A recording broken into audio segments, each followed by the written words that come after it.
10 days ago, President Reagan admitted that although some people in this country seem to be doing well nowadays, others were unhappy, even worried about themselves, their families, and their futures. The president said that he didn't understand that fear. He said, "Why, this country is a shining city on a hill." And the president is right. In many ways, we are a shining city on a hill. But the hard truth is that not everyone is sharing in this city's splendor and glory. A shining city is perhaps all the president sees from the portico of the White House and the veranda of his ranch, where everyone seems to be doing well. But there's another city. There's another part to the shining city.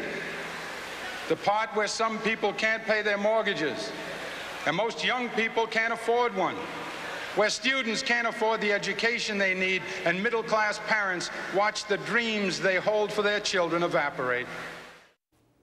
That, of course, was in many ways a national introduction for then Governor Mario Cuomo for folks who pushed for him to run in '88 and then again in '92 for president.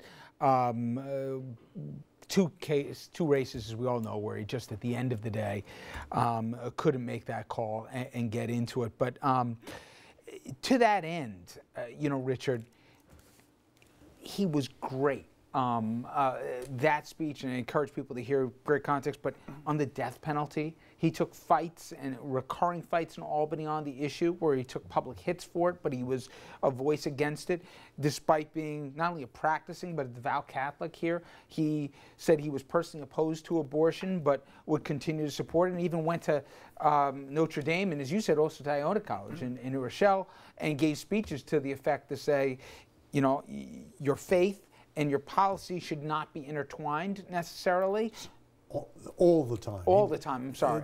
And those things weren't as easy in the 80s to say as maybe they are now. Well, they weren't just not easy. They were the heart of the opposition to him, which was severe and strong, even from leaders of his own church.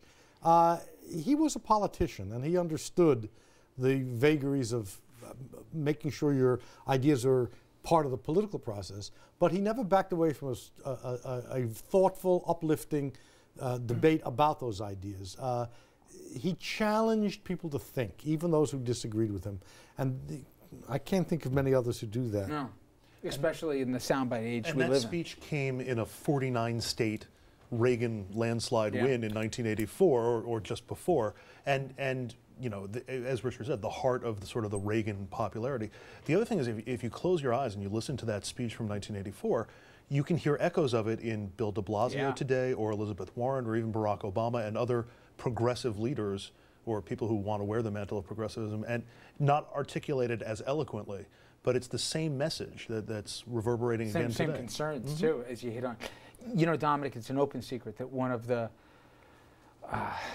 parlor debates is that for a long time, Mario and Andrew would use the press to communicate messages to each other. Obviously, you have a dynamic that only those two could do, a three-term governor and now a two-term governor, debating both accomplishments and style. It was very clear that while the thinker was the late governor, the tactician was the current governor. The enforcer. The enforcer too, whatever your description is, but they had very different styles, and they would actually use the media to convey it. And sometimes Andrew was pretty clear.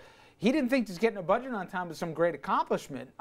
He thought that, hey, you know what, gay marriage, those kind of things. And he, in fact, on the prison subject, he said, one of my biggest accomplishments would be tearing down the prisons.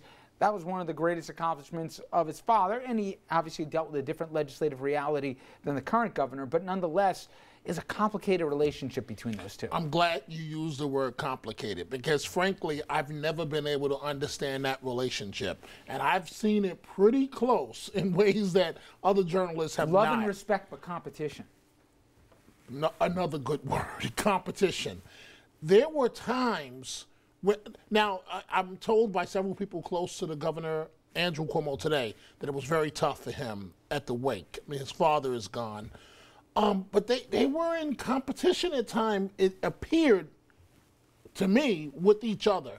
And there were times when Mario Cuomo, in front of, with the cameras rolling, would criticize his son.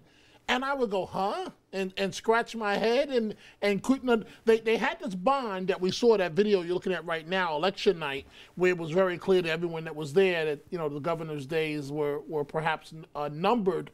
And I'm sure it was great for the governor to be there with his son and see his son as governor, but they had a complicated relationship. Anyone that tells you different is outright lying to you.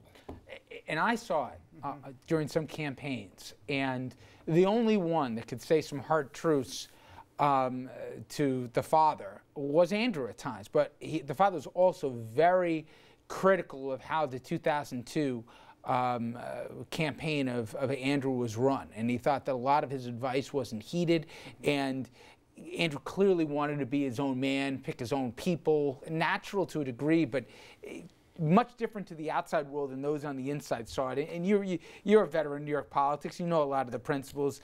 It wasn't always easy. It wasn't easy to be in the room sometimes with him.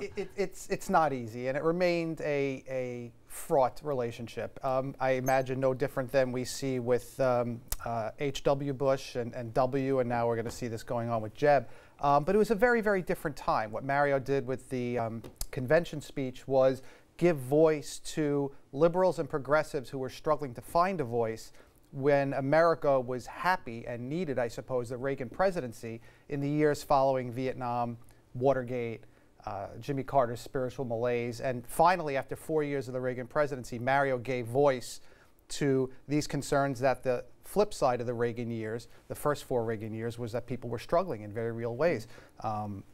Civil rights, poverty issues, urban blight, these are things that weren't discussed. And he gave that a voice in a way that I think nobody else could have.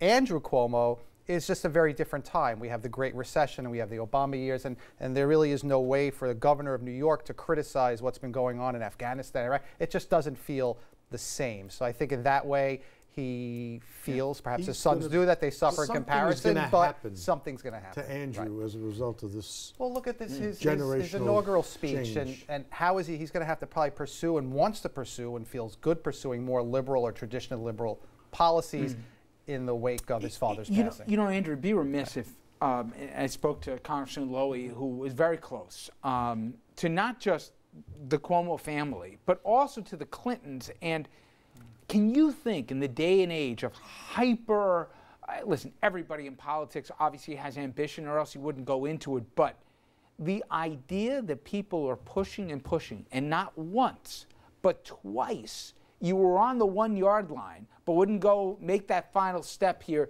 to fully announce and get into the candidacy. I will tell you, I know people on the tarmac in Manchester, New Hampshire, that were waiting for the plane to come that never left Albany, right? And then he lobbied to be a Supreme Court nominee of then President Clinton. And then when the call reportedly came, he said thanks, but no thanks. If ever there was a better nickname of Hamlet on the Hudson, at least on this aspect, it seems apropos. Well, and we may get a sense of that with Andrew Cuomo, who has clearly White House aspirations, and we'll see whether he decides to get in or not, obviously depending on the political circumstances. But it's also, you know, Michael was talking about the comparison between George H.W. Bush and George W. Bush. You could argue that there were similar lessons that were learned from Mario Cuomo's loss to George Pataki that has led Andrew Cuomo to be something for everybody, or at least try to be, as Richard likes to say, a progractionary, liberal on social issues and more conservative on economic issues. Said his mentor was Bill Clinton, in a similar way that Bill father. Clinton did in that environment in 1992 that took him to the White House. Might have, Mario Cuomo might have beaten Bill Clinton in a primary in '92, but it's hard to see how he would have beaten George H.W. Bush. It would have been much more difficult for him than it would have been for What's Clinton. that great cartoon? President W. Bush is on the phone, and he's saying, hey, how's my favorite president? And it was actually Ronald Reagan. Right? It wasn't his dad. All right. Well, fascinating. Again, the funeral will be tomorrow. And, of course, we'll be talking more about it tomorrow evening. Okay, coming up next, after weeks of NYPD officers voicing their displeasure and even turning their backs on Mayor de Blasio, today the mayor and the city's top cop, they respond, and they are not happy with those protests or the officers involved in them. Their comments and our analysis straight ahead.